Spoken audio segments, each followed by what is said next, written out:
Welcome to the GovComms podcast, bringing you the latest insights and innovations from experts and thought leaders around the globe in government communication. Now, here is your host, David Pembroke. Hello, ladies and gentlemen, and welcome once again to GovComms, the podcast that examines the practice of content communication in government and the public sector. My name's David Pembroke, and thank you for joining me once again today. We speak in today's episode to a real expert in public speaking and communication, both an author and an educator. Her name is Gabrielle DOLAN, and she is a very highly sought after keynote speaker, educator, and author. Gabrielle has worked with thousands of high profile leaders from around the world and helped several of Australia's top 50 companies and multinationals to speak like a human. They've included Telstra, EY, Accenture, Australia Post, ANZ, the Obama Foundation, but again, trying to wrestle with this challenge of trying to get people to speak in language that connects with audiences. She holds a master's degree in management and leadership from Swinburne University, an associate diploma in education and training from the University of Melbourne, and is a graduate of the Harvard Kennedy School of Executive Education in both the art and practice of leadership development and also Women in Power, Leadership in a New World. She has written a couple of very successful books, including Real Communication, How to Be You and to Lead True, which was a finalist in the Australian Business Leadership Book Awards in 2019. And her other published books include Stories for Work, The Essential Guide to Business Storytelling, and Storytelling for Job Interviews, and plenty of other papers and blog posts and other things. So there's lots to find out about Gabrielle DOLAN online, but we have her on the line today to speak to her today. And Gabrielle, thanks very much for joining us on GovComms. Thank you, David. What an introduction. I'm a little exhausted just listening to it myself. Well, you've been busy, haven't you? And I'm fascinated to see, because we did have you on the podcast way back in 2017 after I saw you speak at an IABC conference in Singapore. And I was struck then about, this notion of storytelling, and indeed that, your take on storytelling and really explaining that storytelling is not just about the hero's journey, and there are all different types of stories that can be used in different circumstances. But sort of a couple of years on, where is this whole storytelling thing sort of landed? Is it as topical as it was back then? Look, it's probably more topical. So I've been doing this almost about 15 years to the day. I left my corporate gig at National Australia Bank in February 2005. So coming up to 15 years I've been doing this. And I would say, 15 years ago, trying to convince people that storytelling was a legitimate, communication skill and leadership competency was a pretty hard sell. But certainly over, the last 5, 6, 7 years, it's been increasingly seen that way. And the last couple of years, it's almost been like an explosion of people wanting to do storytelling. So rightly so, it's seen as a skill. My fear that it doesn't be then seen as a fad where everyone just goes, oh, let's start telling stories and then don't tell them properly and then sort of think, well, we've done that and it didn't work, because I think storytelling is it's just part of the way we communicate as humans. So I think as business people just need to get better at it. And what are the challenges or the most common challenges that you find when you speak to people about storytelling? That where is the resistance that people have to using it as a way of creating connection and engagement with people? Yeah, look, David, I must say the resistance is getting less and less and less. So again, years ago, I would come across people, senior people that would say, I don't need storytelling because I just sort of, I tell people what do they do and they do it. So I think, I've often said, well, good luck with that strategy. That's not going to work for long. There would be often pushback from certain parts of the business. So like finance people, for example, would would think that they don't have a need for story because they're all about the numbers. But interestingly, I'm getting a lot of interest from finance people who are realizing that to help people understand the numbers better, perhaps they need stories to do it. So I am getting less resistance. I mean, you'll still come across the odd person that thinks all you need is logic and logic alone to influence people.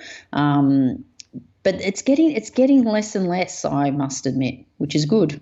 And so from your point of view, what is at its essence effective storytelling? When you sit down with people and you start them through your training, where do you take them? And how do you get them to engage around starting to acquire this skill and being deliberate in their acquisition of this particular skill? Yeah, look, I mean, there's a lot of things I take them through in my training, first of all, helping them understand why storytelling is powerful. But I guess the process of taking them from, I don't even have any stories, or I wouldn't even know where to start, is helping them get really clear on their message. So a lot of the times I'm brought into organisations, perhaps when they're rolling out a new change or a new strategy or new values, and story works great for, any changes or values. So, I mean, let's take, for example, a value where, a company might have a value of integrity or respect. And I take the individuals through the thing, well, what does that mean to you? What does it personally mean to you? What does it personally mean to you? And so they have real clarity on what the actual message is, and then taking them through the process of how they can share personal stories to communicate that more effectively. So a lot of people might go, I already share stories in business, but they're normally work-related stories, so case studies or client examples or whatever, which are all still valid and important.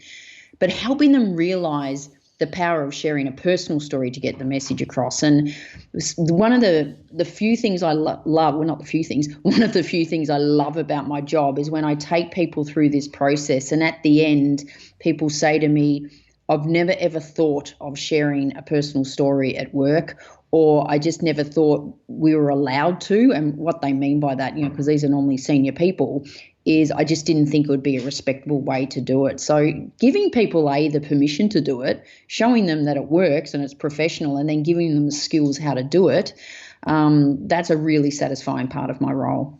So that goes to this issue of emotion, doesn't it? And connection, yeah. and creating that sort of engagement.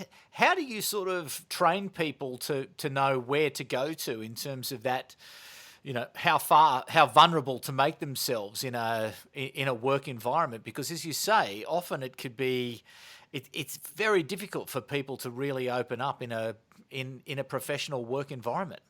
Yeah, and it can be. And I think sometimes when people are a little bit scared, for want of a better word, of storytelling, is because they've been told or they've heard that storytelling's all about sharing your vulnerable stories. Now, while they can be powerful, especially the more senior you are, they're not always about that. So it could be just a simple story of, something you did on the weekend, or it could be a story of when you've, stuffed up as a kid or made a mistake. And so at some level, there's a little bit of vulnerability, almost admitting that, that you got it wrong. But it's not about opening up and sharing your most darkest fears and, something that makes you really uncomfortable.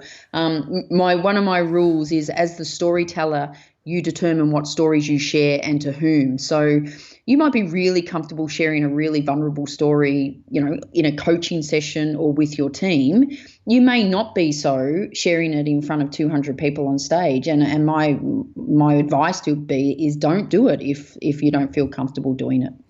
But in terms of identifying what stories, create meaning for the particular audience, or what stories are most appropriate, how do you guide people to make those choices?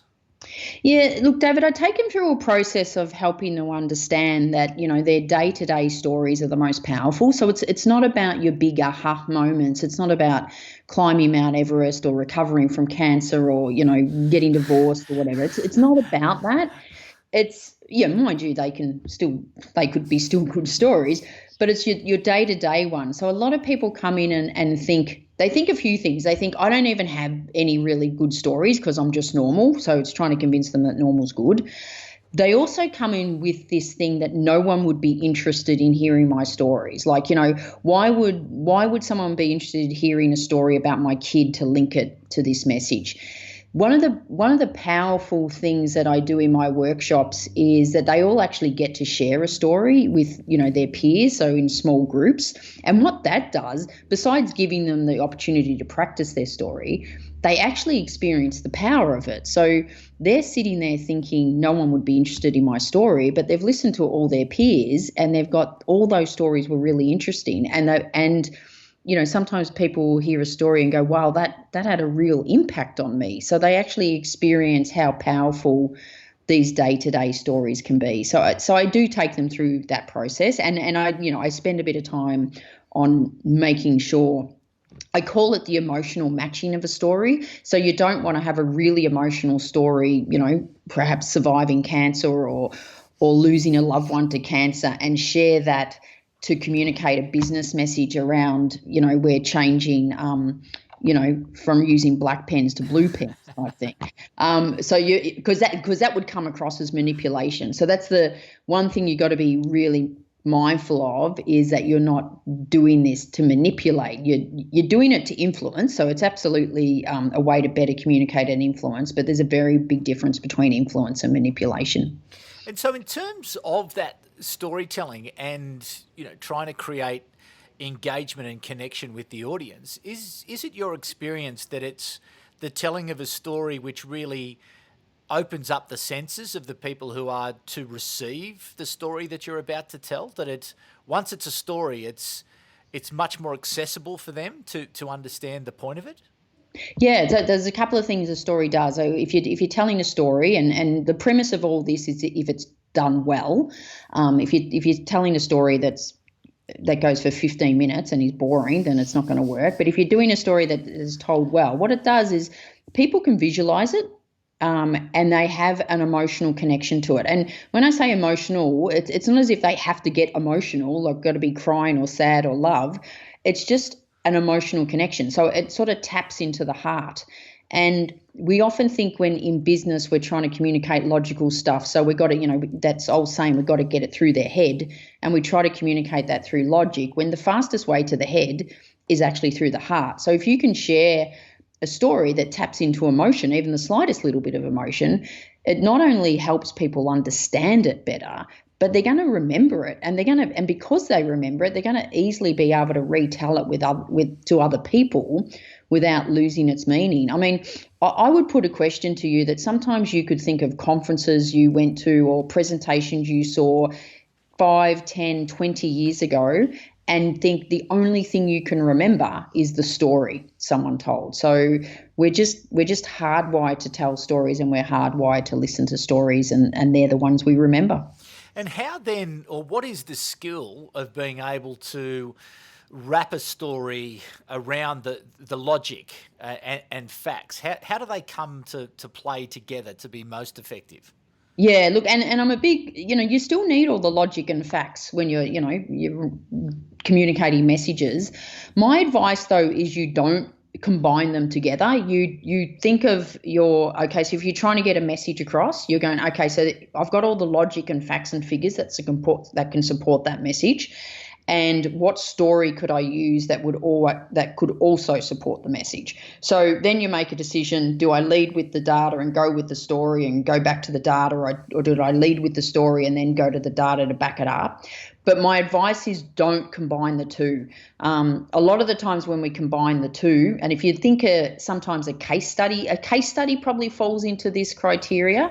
But what we tend is, once we start bringing in facts and figures and statistics into a story, it's going to lose its emotional connection. So my advice is tell the story and treat it as a separate thing as a story, and then you've got your data and facts and logic to back it up. So I sort of think story and data is like your Batman and Robin, and they're known as a dynamic duo for a reason, but try to keep them a little bit separate. So in terms of that, like you mentioned earlier in our chat that you're seeing finance people who are coming to you and saying, hey, I want to create meaning from the data. So how does that work? The fact that, they have data. That's what they're talking about. How are they using the two without mixing them up? Yeah, look, there's a couple of ways finance people can do it. So if it's just a pure reporting, if they've got to go up and do a report.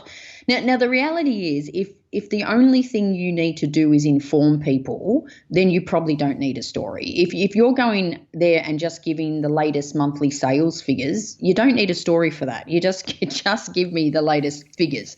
But most of the times people are still trying to influence an outcome. So what they can do is they can talk about figures. So, we've had 12% increase in whatever.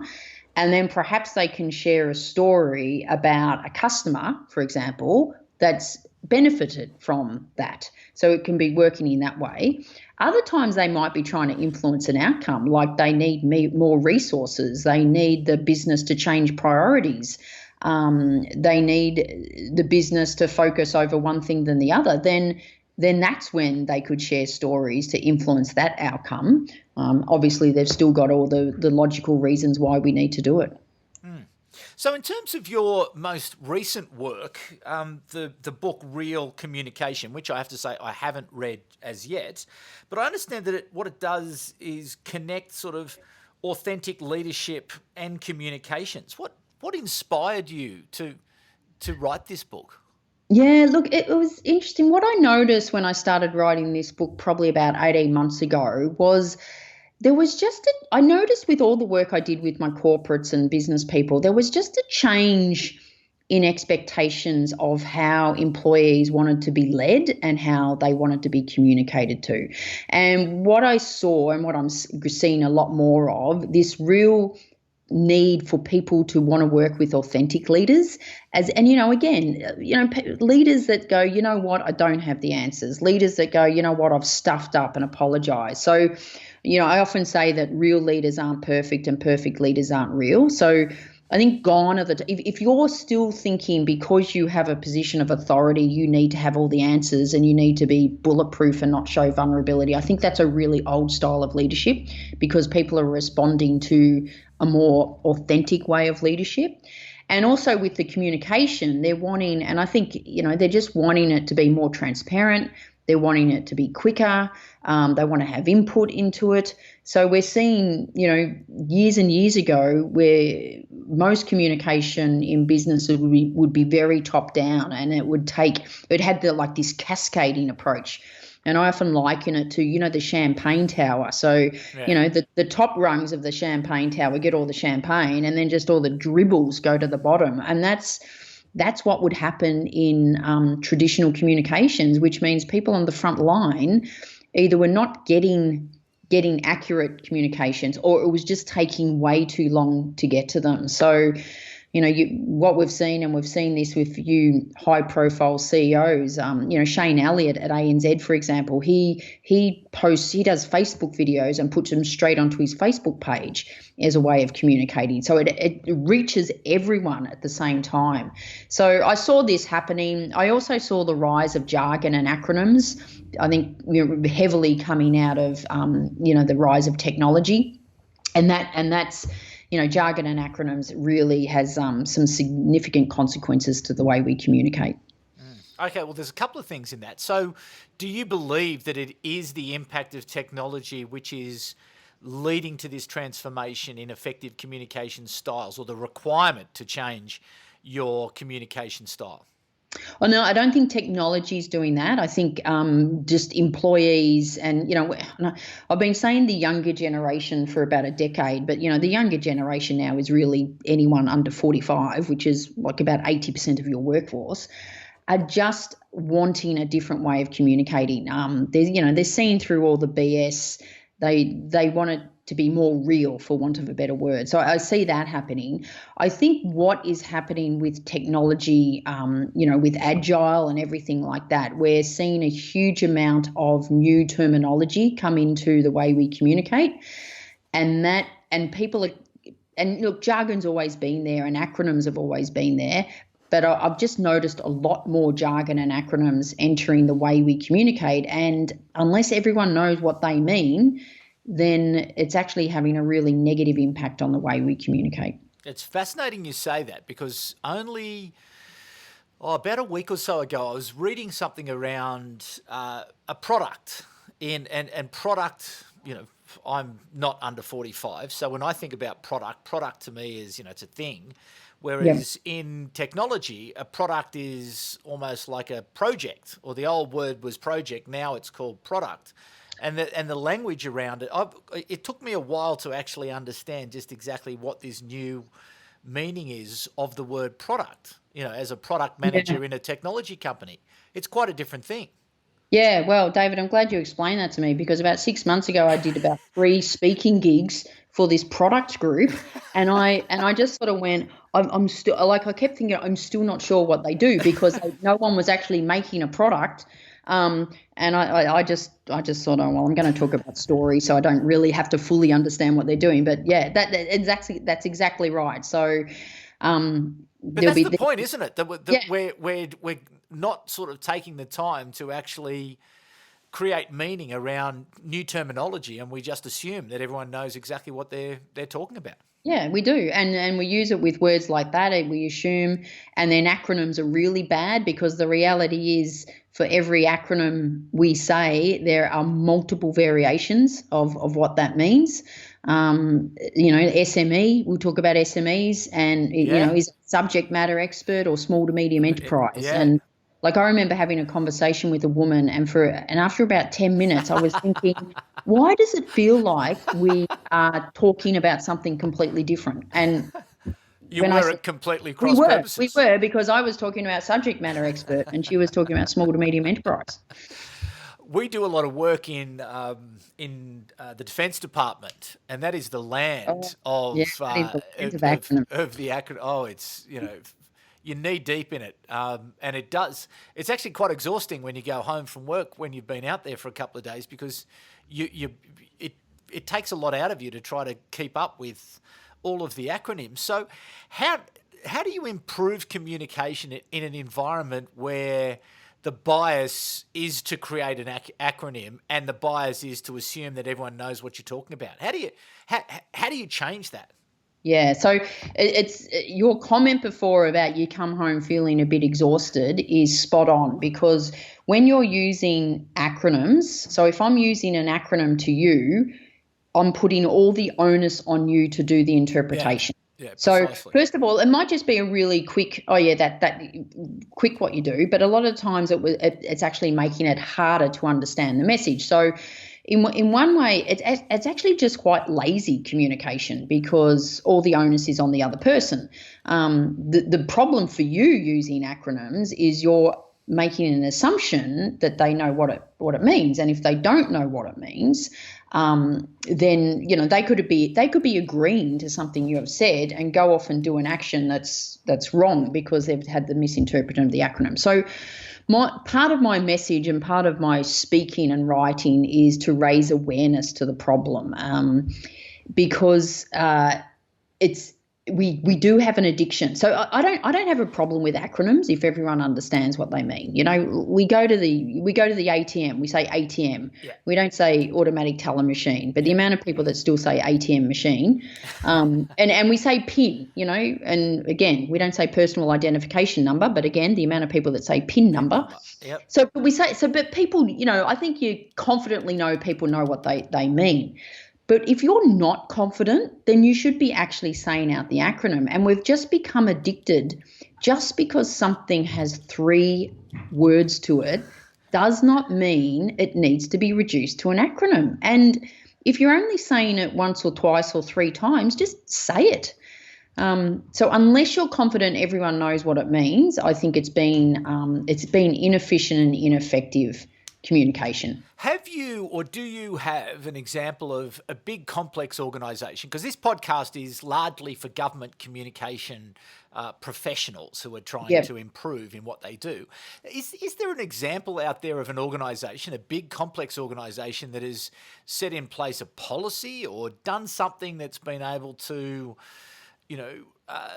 ensure that the productivity impacts of the use of acronyms is reduced because they have policies or procedures that outlaw them, I suppose? Yeah, look, the only two really high profile ones I know of, and this probably comes down to the individual leaders, is Richard Branson and Elon Musk. They've taken a really strong stand on not using acronyms. And I think, I don't know if this is true, but I think any acronym that is produced, Elon Musk has to agree that it's a acceptable acronym. So they're the two well-profile ones I know. I do know a lot of leaders, and this is what I mean. If wherever you work, whether you work for a large organisation or a government organisation, you don't have to wait for someone to say, let's reduce the acronyms. You can just take the lead, and you can take the lead with your team. I worked with a woman once who she worked in a corporate as a chief risk officer. And she moved to a university, so it was a completely different industry. And in the first week, her team had produced this 10-page report that they were going to send out to everyone. And it was full of acronyms, but the last page listed all the acronyms. Yeah. My client said she had to rip out the last page and refer to it all the time, and just thought, this is ridiculous. Now, what she can do is she can influence herself, and she can influence her team. So she got the team to rewrite the 10-page report without any acronyms, which meant that the final page no longer was required. And guess how many pages the report was? 10 pages. So we're not saving any paper. We're not saving any keystrokes. We're actually making our communication more effective. So I think you can lead by example. And if you're working in an area where people are constantly using acronyms, you can say, what does that mean? Or when you say that, does it mean this? And say the acronym. Good advice, and I think self-leadership. That's a good thing. Yeah. People can take it upon themselves, and perhaps through practice and demonstration, that they perhaps build a reputation for being a very effective communicator because of that particular point, that they refuse to use acronyms.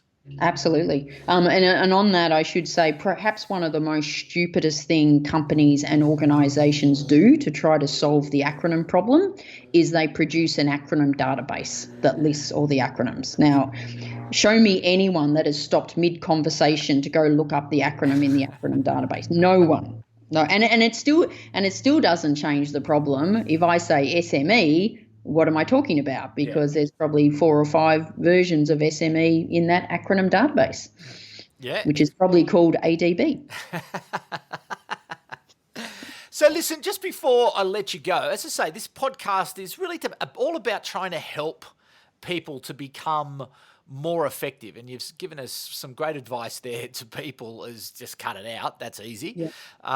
And I think hopefully a lot of people will go away and think, righto, I'm going to commit that I'm not going to, say it once and then, turn it into an acronym and then refer to it as an acronym in any sort of presentation. But what are sort of your hot tips, your sort of your best tips that people can, as it relates to storytelling but effective communication? What are the things that you really, the must-haves, the guiding principles to the Gabrielle DOLAN effective communication approach to effective communication? Yeah, well, okay, it's a good question. I think a couple of things. I think be really clear on your message you wanted to communicate, and don't think, I have 10 very important messages, because they're not. Maybe only 2 or 3 are very important. So be clear on them.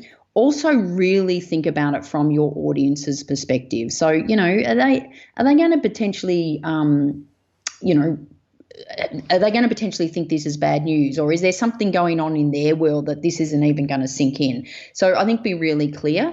I think if you're experiencing that feeling where you feel like you're hitting your head against a brick wall, like going, why don't they get it? Why don't they get it? That's when you go, maybe I could share a story to get this across, because throwing more logic at a brick wall will not help you get through the brick wall. So it's thinking about how you can share a story, and then showing some vulnerability. Again, vulnerability isn't letting it all hang out, but maybe just saying, I was wrong, I stuffed up, or I don't know the answer to this. And then, and finally, just keep it real. Stop with all the crap and the jargon, and stop trying to sound more important than what you are, and just use real words.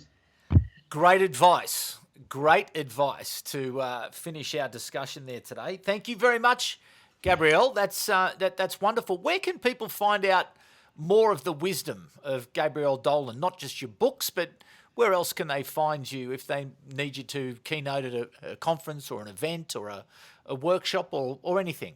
How do people get in touch? Yeah, look, the best place is the website, so gabrielledolan.com, and you can access the books, you can access my online programs, and you can certainly send me an inquiry for any either keynote presentation or half day or full day training workshops. I've got a couple of public workshops coming up in Australia in March in Melbourne, Sydney and Canberra, but I only run those once a year. The vast majority of my work is in-house tailored workshops. Excellent.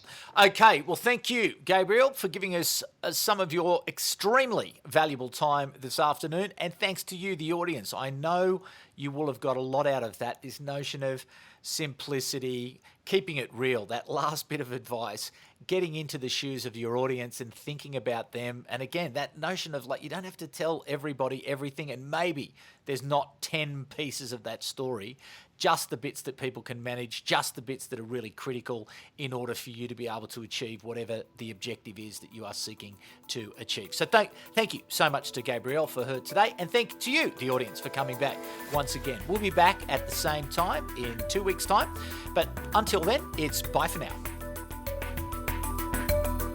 You've been listening to the GovComms podcast.